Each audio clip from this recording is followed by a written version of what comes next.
जब आप stock market में इन्वेस्ट करने का डिसीजन लेते हैं, ऑब्वियस है कि आपने सुना होगा कि अच्छे से अच्छे रिसर्च करना और जितना हो सके कंपनी के बारे में जानकारी रखना। ऐसे में जब आप मार्केट टर्मिनोलॉजी समझने की कोशिश करते हैं, आपने दो टर्म्स जरूर सुने होंगे। First is fundamental analysis and second technical analysis. तो कुछ हफ्ते पहले हमने एक पोल रन किया था जहां 66% इन्वेस्टर्स ने स्टॉक मार्केट में फंडामेंटल एनालिसिस के लिए वोट किया था और 34% ने टेक्निकल एनालिसिस को चूज किया था as a preferred method of analysis. तो आज के वीडियो में मैं सीए भूमि रांका आपसे शेयर करूंगी what are the differences between fundamental analysis which is FA and technical analysis TA. लेकिन ऐसे एजुकेशनल वीडियोस देखते रहने के लिए आपको क्या करना है, चैनल को सब्सक्राइब और बेल आइकन को क्लिक करना है और हमारे साथ एंड तक जरूर जुड़े रहना है। सिंपल टर्म्स में कहें तो ये दो कॉमन तरीके हैं जो इन्वेस्टर स्टॉक्स को असेस करने के लिए यूज करते हैं। भले ही ये दोनों अलग स्ट्रैटेजीज होती है, इनके यूज करने का गोल एक ही है, जो है स्टॉक्स की रिसर्च और अच्छे से अच्छे स्टॉक्स को फाइंड करना जो इन्वेस्टर्स को अच्छा रिटर्न दे सके। दोनों टाइप के एनालिसिस के अंतर की बात करें उससे पहले बेसिक्स जानते हैं कि इनका सही मायने में क्या मतलब होता है। फंडामेंटल एनालिसिस ऐसी स्ट्रैटेजी है जिससे हम फंडामेंटल फैक्टर्स जो कंपनी, इंडस्ट्री और पूरे इकोनॉमी के इंटरेस्ट को प्रभावित करता है उसको अच्छे से एग्जामिन कर पाते हैं। इस एनालिसिस से हम किसी भी स्टॉक का इंट्रिंसिक वैल्यू असेस कर सकते हैं और किसी करेक्शन में जब वो स्टॉक अपनी इंट्रिंसिक वैल्यू के नीचे मिलता है तब उसमें हम इन्वेस्ट कर सकते हैं। एफए चेक करता है कि एक पर्टिकुलर कंपनी अपनी कॉम्पिटिटर्स के कंपैरिजन में कितनी हेल्दी है।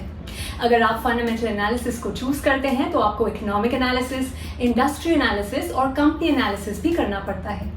और डिटेल में किसी स्टॉक का फंडामेंटल एनालिसिस कैसे करते हैं ये जानने के लिए आप हमारी कुछ महीने पहले अपलोड की गई वीडियो को देख सकते हैं, जिसकी लिंक आपको नीचे डिस्क्रिप्शन में मिल जाएगी। अब बात करें टेक्निकल एनालिसिस की, तो ये एनालिसिस किसी भी स्टॉक के फ्यूचर प्राइस को प्रेडिक्ट करने में हेल्प करता है और ये सारे प्रेडिक्शन स्टॉक के पास्ट परफॉर्मेंस स्टैटिस्टिक्स पर बेस्ड होता है। टेक्निकल एनालिसिस हमें डायरेक्टली ये बताता है what to buy, when to buy and when to sell, जो कि मार्केट में पैसा बनाने के लिए सबसे ज्यादा जरूरी होता है। पर जब हम टेक्निकल एनालिसिस यूज करते हैं, हमें इनके तीन बेसिक असम्पशंस को हमेशा याद रखना है, जो है market discounts everything, price moves in a trend and history repeats itself. और डिटेल में टेक्निकल एनालिसिस क्या होता है ये जानने के लिए आप नीचे डिस्क्रिप्शन में दिए गए वीडियो लिंक को भी रेफर कर सकते हैं। चलिए आगे जानते हैं एफए और टीए के डिफरेंसेस के बारे में। अगर बेसिक प्रिंसिपल की बात करें तो एफए में कंपनी के कंप्लीट फाइनेंशियल्स जैसे कि balance sheet, profit and loss statement, cash flow statement, उनका मैनेजमेंट, कॉम्पिटिटर्स, प्रोडक्ट्स, इकोनॉमी और इंडस्ट्री के बारे में डिटेल में एनालिसिस किया जाता है। वहीं दूसरी ओर टीए में हम किसी भी फाइनेंशियल्स को चेक नहीं करते। ये केवल कंपनी का प्राइस और वॉल्यूम और सिंपल इकोनॉमिक कॉन्सेप्ट्स जैसे डिमांड एंड सप्लाई के बेसिस पे ही अच्छे स्टॉक्स प्रेडिक्ट करता है। टीए चार्ट पैटर्न्स, कैंडलस्टिक्स और कई इंडिकेटर्स यूज करता है किसी भी स्टॉक का फ्यूचर प्राइस या ट्रेंड पता लगाने के लिए। सेकेंड इज ओवरऑल स्ट्रैटेजी की बात करें तो एफए फोकस करता है स्टॉक की इंट्रिंसिक वैल्यू को फाइंड करने में, क्योंकि एक स्टॉक जो अपनी इंट्रिंसिक वैल्यू से नीचे ट्रेड कर रहा हो वो एक अच्छा इन्वेस्टमेंट माना जाता है वैल्यू इन्वेस्टर्स के लिए। और वही टीए के मुताबिक किसी भी कंपनी का इंट्रिंसिक वैल्यू जानने की कोई जरूरत नहीं होती, क्योंकि टीए में भाव ही भगवान होता है। मतलब स्टॉक प्राइस ऑलरेडी सब इन्फो खुद पे इंक्लूड कर चुका होता है। TA predicts the future performance of the stock based on its past price trends और इसे किसी भी स्टॉक में राइट एंट्री और एग्जिट के लेवल्स जानने के लिए यूज किया जाता है।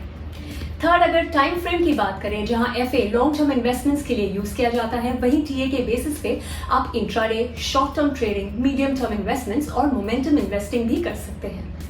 फोर्थ, प्रोज एंड कॉन्स की बात करते हैं, क्योंकि FA generally long term investing के लिए यूज किया जाता है जहां पावर ऑफ कंपाउंडिंग हमेशा ही इन्वेस्टर को फेवर करता है और एफए के थ्रू हम फाइनेंशियली साउंड कंपनीज में ही इन्वेस्ट करते हैं, जिसके कारण हमारा पैसा डूबने का डर नहीं रहता। कुछ कॉन्स की बात करें तो फंडामेंटल एनालिसिस की मेथोडोलॉजी काफी लंबी और कॉम्प्लेक्स होती है और इसमें हमें बहुत ज्यादा समय देना पड़ता है। और एफए का सबसे बड़ा कॉन ये है कि आप एक अच्छे स्टॉक में गलत टाइम पे भी एंट्री ले सकते हैं। अगर टीए के प्रोस की बात करें तो ये कंपैरेटिवली फास्टर मेथड है अच्छे स्टॉक्स आइडेंटिफाई करने के लिए और एफए के कंपैरिजन में कम लेबोरियस भी है। टीए की स्ट्रैटेजीज यूज करके आप किसी भी स्टॉक, कमोडिटी, करेंसी, क्रिप्टोज का एक परफेक्ट एंट्री और एग्जिट टाइम एडवांस में ही डिफाइन कर सकते हैं। और टेक्निकल इंडिकेटर्स आपको तुरंत ही बाय या सेल का इंडिकेशन देती है। अगर कॉन्स की बात करें तो बहुत ट्रेडर्स मल्टीपल इंडिकेटर्स एक टाइम पर ही यूज कर लेते हैं और फिर कंफ्यूज हो जाते हैं कि कौन से सबसे बेस्ट इंडिकेटर है। टेक्निकल एनालिसिस में कंपनी के फाइनेंशियल्स को कंसिडर नहीं किया जाता एंड हेंस हो सकता है कि आपने शायद एक फाइनेंशियली अनहेल्दी कंपनी में इन्वेस्ट कर लिया हो, पर यहाँ भी करेक्ट एसएल या एग्जिट लेवल्स को फॉलो करके आपकी कैपिटल को डूबने से बचा सकते हैं। और लास्टली टेक्निकल एनालिसिस में बहुत एक्यूरेसी और डिसिप्लिन की जरूरत पड़ती है। इसके लिए ये जरूरी है कि आप एक रिलायबल टेक्निकल एनालिस्ट से ही ये स्किल सीखें और फिर मार्केट में एंटर करें। तो दोस्तों, ये था complete difference between fundamental analysis and technical analysis. आप हमें कमेंट्स में बताएं कि आगे चलते आप कौन सी एनालिसिस यूज करना पसंद करेंगे। और ऐसे इंटरेस्टिंग वीडियोस देखते रहने के लिए इस वीडियो को लाइक और शेयर जरूर करें और चैनल को सब्सक्राइब करना ना भूलें।